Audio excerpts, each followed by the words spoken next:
Now, Honorable Prime Minister.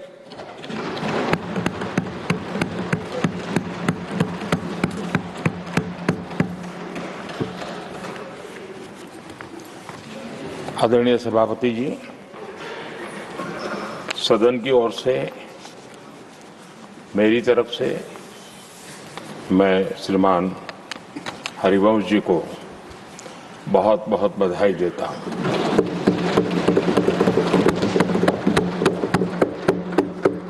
और शुभकामनाएं भी देता हूं।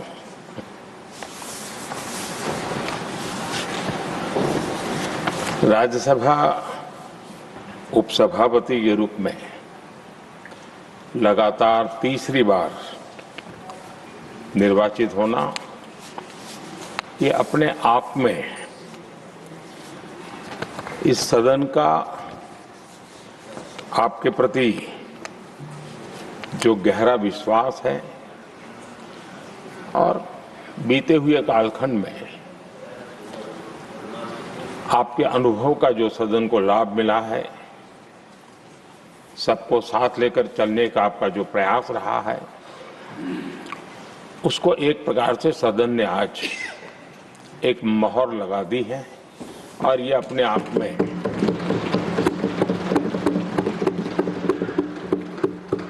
ये एक अनुभव का सम्मान है, एक सहज कार्यशैली का सम्मान है और एक सहज कार्यशैली की स्वीकृति भी है। हमने सबने हरिवंश जी के नेतृत्व में सदन की शक्ति को और अधिक प्रभावी होते हुए भी देखा है। और मैं कह सकता हूं कि केवल सदन की कार्यवाही का संचालन ही नहीं, वे अपने जीवन के जो भूतकाल के अनुभव है, उसको भी बहुत ही सटीक तरीके से सदन को समृद्ध करने में उपयोग लाते हैं। उनका ये अनुभव पूरी कार्यवाही को, संचालन को और सदन के माहौल को और अधिक परिपक्व बनाता है।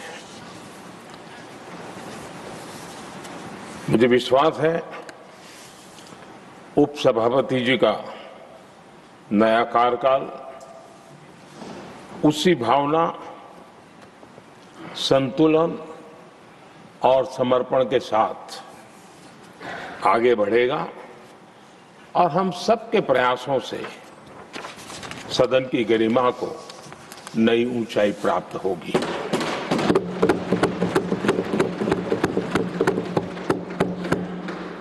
आदरणीय सभापति जी, हरिवंश जी का जन्म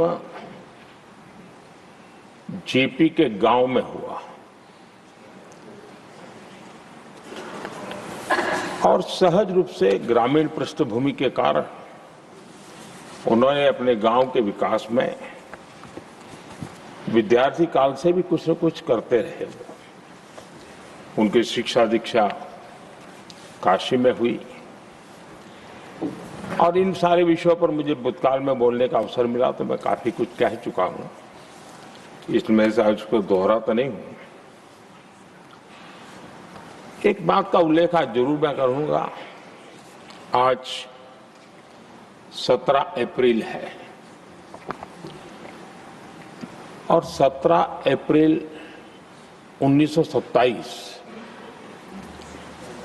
हमारे पूर्व प्रधानमंत्री चंद्रशेखर जी की जन्म जयंती भी है।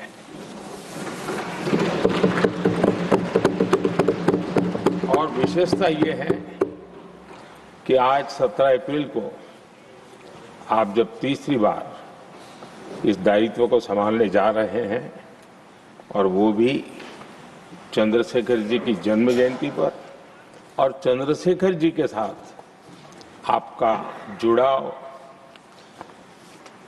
उनके प्रति आपका लगाव और एक प्रकार से आप उनके सहयात्री रहे उनके पूरे कार्यकाल में, तो ये एक अपने आप में एक बहुत ही बड़ा सुयोग है।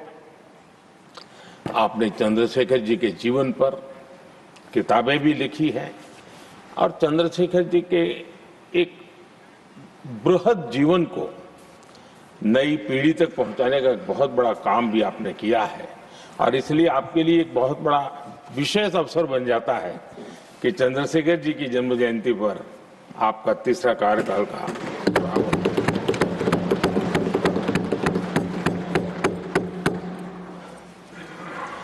हरिवंश जी का सार्वजनिक जीवन केवल संसदीय कामों तक सीमित नहीं रहा है।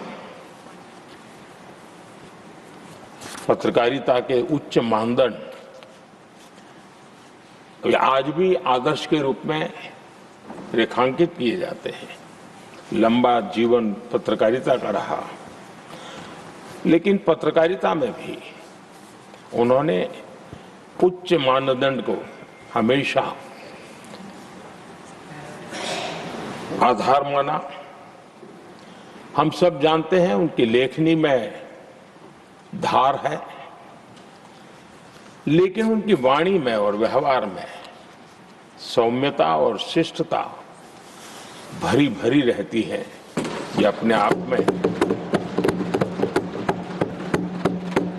और मैं जब गुजरात में था तब भी मैं उनकी लेखों को पढ़ने की मेरी आदत रही थी और मैं देखता था कि वे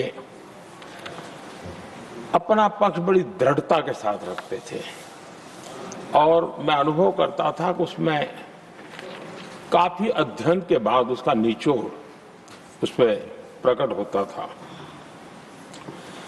पत्रकारिता में भी अंतिम व्यक्ति तक पहुंचने का उनका निरंतर प्रयास रहा और एक सफल प्रयास भी रहा। और हम देखते हैं सदन में भी, चाहे पॉलिसी हो या प्रोसेस हो, उन बातों का कहीं न कहीं छाया हमें हमेशा नजर आती है और ये हम सबके लिए सुखद अनुभव है।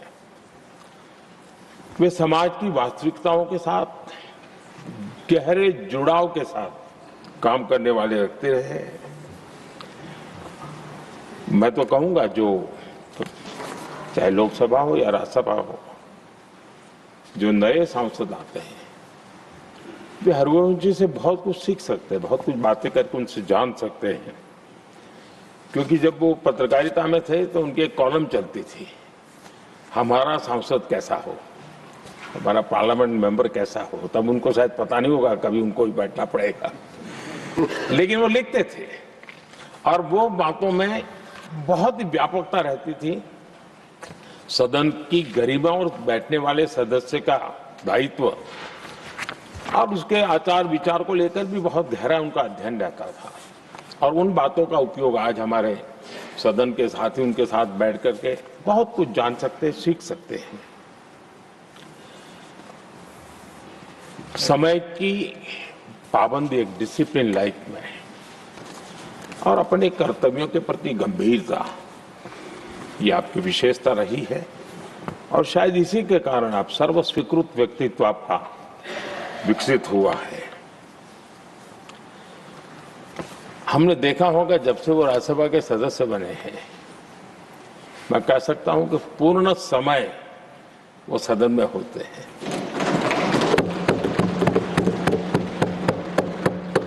सभापति जी की अनुपस्थिति में सदन को संभालने का काम तो करते ही हैं, लेकिन बाकी समय भी यहाँ कमेटी का कोई भी व्यक्ति बैठा हो तो भी वे सदन में हमेशा अपनी मौजूदगी रहती है। हर बात को सुनते हैं, उस समय सदन का जो संचालन करते हैं उनके कार्य को भी देखते हैं और ये इसके पीछे उनको अपना जो दायित्व है उसके प्रति उनकी जो प्रतिबद्धता है उसके कारण ये संभव होता है और ये हम सब के लिए सीखने जैसा है। और मैंने देखा है कि वो पूरा समय इन चीजों के लिए वो खपा देते हैं। आदरणीय सभापति जी, उपसभापति के तौर पर सदन को कैसे चलाया, सदन में सदस्य के तौर पर क्या योगदान दिया, इस बारे में हम स्वाभाविक रूप से एक सकारात्मक चर्चा करते रहते हैं, लेकिन सदन के बाहर जनता के बीच वो कैसे अपने लोकतांत्रिक और सामाजिक दायित्वों को निभाते हैं, ये भी हम सार्वजनिक जीवन में जो लोग हैं उनके लिए सचमुच में ध्यान आकर्षित करने वाले विषय हैं और हमने उसको देखना चाहिए। मैं अपने अनुभव से कह सकता हूं उनके काम सराहनीय तो है ही, अनुकरणीय भी है। हमारा देश युवा देश है और मैंने देखा है कि हरिवंश जी ने अपने समय का उपयोग सबसे ज्यादा युवाओं के बीच में बिताना पसंद किया है। युवाओं को में लगातार गंभीर विषयों पर जागरूकता बने, एक प्रकार से लोक शिक्षा का काम निरंतर चलता रहे, ये अपने आप में वो लगातार करते रहते हैं। वो देश भर में उनका भ्रमण रहता है। वे मीडिया के नजरों में बहुत ज्यादा रहने का उनका शौक नहीं है, लेकिन भ्रमण और कार्यक्रमों की श्रृंखला उनकी लगातार चलती रहती है। 2018 में जब उन्होंने राज्यसभा के उपसभापति की भूमिका निभानी शुरू की, उसके बाद जो मेरी जानकारी है, कॉलेजेस और यूनिवर्सिटीज में 350 कार्यक्रम किए हैं। ये बहुत बड़ा काम है। देश की यूनिवर्सिटीज और कॉलेजेस में 350 से अधिक कार्यक्रम, जाना आना, उनके साथ बैठना, बातें करना, उसके लिए विषयों की तैयारी करना, ये अपने आप में बहुत बड़ा एक प्रकार से आपने व्रतस्थ के रूप में इस काम को किया और युवाओं से ही जुड़ने के लक्ष्य को आपने जरा भी ओझल नहीं होने दिया है। और विकसित भारत का सपना युवाओं के लिए भी क्यों होना चाहिए, इस मूल विषय को अलग अलग तरीके से जिस प्रकार से विद्यार्थियों का मूड हो वो बताते रहते हैं। विद्यार्थियों में, युवा पीढ़ी में एक आत्मविश्वास कैसे पैदा हो, निराशा से वो हमेशा हमेशा बाहर रहे, इन सारे विषयों की चर्चा वो करते हैं। उनके कुछ ऐतिहासिक रेफरेंस के साथ बात करते हैं कि हम ऐसे क्या कारण है कि हम जितनी तेजी से जाना चाहिए था आगे नहीं जा पाए, अब अवसर क्या आया है, सारी बातें वो, और देश कितनी बड़ी छलांग लगा सकता है, ऐसे का आत्मविश्वास भरने का काम उनके द्वारा होता है। आजकल देश में लिटरेचर फेस्टिवल एक बड़ा सिलसिला चला है और अब तो वो टियर 2, टियर 3 सिटी तक भी वो सिलसिला चला है। लिटरेचर फेस्टिवल्स में भी हरिवंश जी का अक्सर जाना होता है और उस समाज का उस तबके को भी वो अपने विचारों से प्रभावित करते रहते हैं, प्रेरित करते रहते हैं। आदरणीय सभापति जी, मैंने उनके जीवन का एक प्रसंग जो सुना है, शायद हो सकता है साल वगैरह में मैं बहुत मेरी जानकारी सटीक न भी हो, मैंने सुना है कि 1994 में हरिवंश जी पहली बार विदेश यात्रा की और वो अमेरिका गए। जब अमेरिका गए तो अपने तय कार्यक्रमों के अलावा जब उनसे पूछा गया कि आप कहीं और जाना चाहते हैं, कुछ करना चाहते हैं, तो उन्होंने आग्रह से कहा कि मैं जरूर, ये विकसित देश है तो मैं उसकी यूनिवर्सिटीज को देखना समझना चाहता हूँ, वहाँ की ऐसी कौन सी शिक्षा और कल्चर है जिसके कारण ये देश इतना आगे बढ़ रहा है। और उन्होंने काफी समय अपने निर्धारित कार्यक्रमों के सिवाय पहली अमेरिका की यात्रा में सिर्फ और सिर्फ यूनिवर्सिटीज में बिताया, उसका अध्ययन करने का काम किया। यानी ये जो ललक थी उनके मन में कि अगर एक विकसित देश की यूनिवर्सिटी से जो निकलता है तो हिंदुस्तान की यूनिवर्सिटीज भी ऐसी हो ताकि विकसित भारत का सपना वहीं से रेखांकित किया जा सके।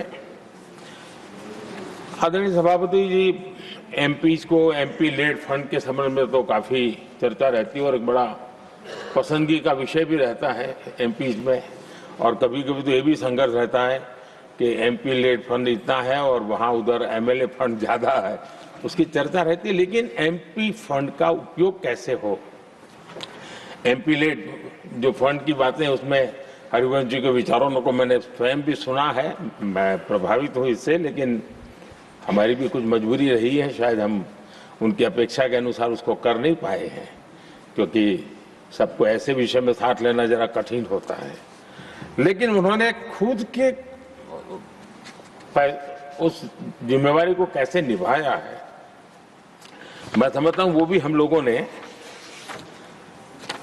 उन्होंने ये एमपी लेड फंड था जो अपने जो विचार हैं उसको विचार को ही नीचे धरातल पर उतारने के लिए उपयोग किया। शिक्षा क्षेत्र और युवा पीढ़ी ये उसके सारे केंद्र में रहा।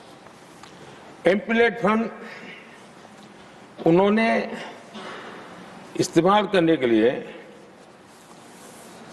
एक एक मिसाल पेश की है।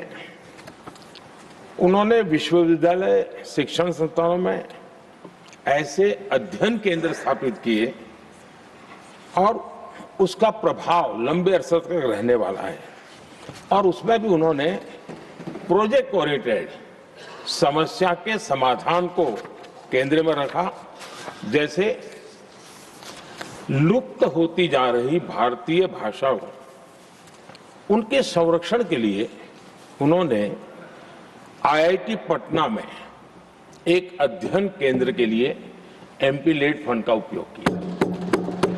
तो उस काम को वो लगातार वहां हो रहा है। एक और उन्होंने काम दिया, जो बिहार में कुछ क्षेत्र है जहां भयावह भूकंप की घटनाएं घटती रहती है। नेपाल में भी छोटा सा भूकंप आ जाए तो भी इस क्षेत्र को प्रभावित करता है। इस काम को ध्यान में रखते हुए उन्होंने एमपी लेड फंड से सेंटर फॉर अर्थक्वेक इंजीनियरिंग के रूप में एक स्टडी सेंटर रिसर्च के लिए खुलवाया है। यानी वो स्टडी का काम करना, रिसर्च करना, उस पर लगातार काम कर रहा है। हम जानते हैं कि जैसा मैंने कहा, जयप्रकाश जी का गांव सिताब दियारा, हरिवंश जी वही हैं, और वहां गंगा और घाघरा दो नदी के बीच में एक गांव है। तो हमेशा ही जल के कारण जो कटाव की समस्या रहती है वो गांव परेशान रहता है, और नदी धारा भी बदलती रहती है तो विनाश भी बहुत होता रहता है।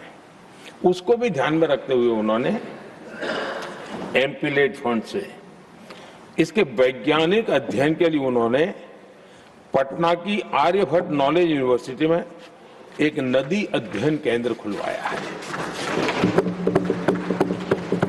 पटना के ही चंद्रगुप्त प्रबंधन संस्था में वो business incubation and innovation centre बनवा रहे हैं। एआई के उस दौर में मगध विश्वविद्यालय में आर्टिफिशियल इंटेलिजेंस सेंटर बनाया है। यानी एमपी लेड फंड का एक निर्धारित दिशा में काम कैसे किया जा सकता है, इसका एक उदाहरण आपने प्रस्तुत किया है। आदरणीय सभापति जी, हम सभी ने अनुभव किया है कि लोग जब अपने गांव से स्थानांतरण करते हैं, दूसरे शहर में जाते हैं, तो जीवन में एक प्रकार से गांव से कट जाते हैं। हरिवंश जी का जीवन आज भी गांव से जुड़ा रहता है, अपने गांव से जो जुड़ा रहता है। वो लगातार वहां के सुख दुख के साथी बन करके वो अपना जो भी कंट्रीब्यूशन कर सकते हैं वो करते रहते हैं। आदरणीय सभापति जी, जिस संसद की नई इमारत में बैठे हैं, उसका जब निर्माण कार्य चल रहा था तब मुझे उनके साथ निकट से काम करने का अवसर आया, और मैं अनुभव कर रहा था कि जो विचार मेरे मन में आते थे, मैं हरिवंश को कहता था मैं ऐसा करें तो कैसा होगा। 2 दिन में वो बराबर परफेक्ट उसके लेके आते हैं। कहीं नामकरण करना है, उसके पहचान इस सदन की कैसे बने, तो काफी कुछ कंट्रीब्यूशन सदन के निर्माण में, उसकी आर्ट गैलरी में, विभिन्न द्वार के नाम रखने हो, यानी हर प्रकार से मेरे एक साथी के रूप में हम दोनों को, और मुझे बड़ा आनंददायक रहा वो अनुभव काम का। आदरणीय सभापति हरिवंश जी के सदन को चलाने की कुशलता को तो हम भली भांति देखे हैं, लेकिन साथ साथ उन्होंने राज्यों की विधानसभाएं, विधान परिषदें और वहां जो प्रिसाइडिंग ऑफिसर्स हैं उनको भी कैसे मददरूप होना, उनके लिए किस प्रकार से आवश्यक उनके ट्रेनिंग के लिए काम किया जाना, उसके लिए भी काफी समय दिया और उन्होंने लगातार उनके लिए समय दिखाया। कॉमनवेल्थ पार्लियामेंट्री एसोसिएशन में भी उन्होंने भारत की डेमोक्रेटिक व्यवस्था की छाप छोड़ने में बहुत बड़ी सक्रिय भूमिका निभाई है। मुझे पूरा विश्वास है कि 21वीं सदी का ये दूसरा क्वार्टर ये सदन को बहुत कुछ कंट्रीब्यूट करना है, देश को प्रगति के पथ पर ले जाने में, विकास के लक्ष्य को प्राप्त करने में। मुझे विश्वास है कि सदन के द्वारा बहुत कुछ होगा और उसके कारण पीठाधीश सबका दायित्व बहुत बड़ा होता है। हम सबका बड़े विश्वास से मैं कह सकता हूं कि सभी साथी आप जो चाहते होंगे उसको पूरा करने के लिए सहयोग करते रहेंगे और आपके काम को कठिनाइयों में न परिवर्तित करें, इसके लिए ताकि आप ज्यादा आउटकम दे सकते हैं। और मुझे विश्वास है सब लोग इसको करेंगे। और मैंने पहले भी कहा था कि हरि कृपा पर है सब कुछ और हरि तो यहाँ के भी है, हरि वहाँ के भी है और हरि यहीं बैठेंगे, तो हरि कृपा बनी रहे, इसी एक अपेक्षा के साथ मेरी आपको बहुत बहुत शुभकामनाएं हैं। बहुत बहुत धन्यवाद।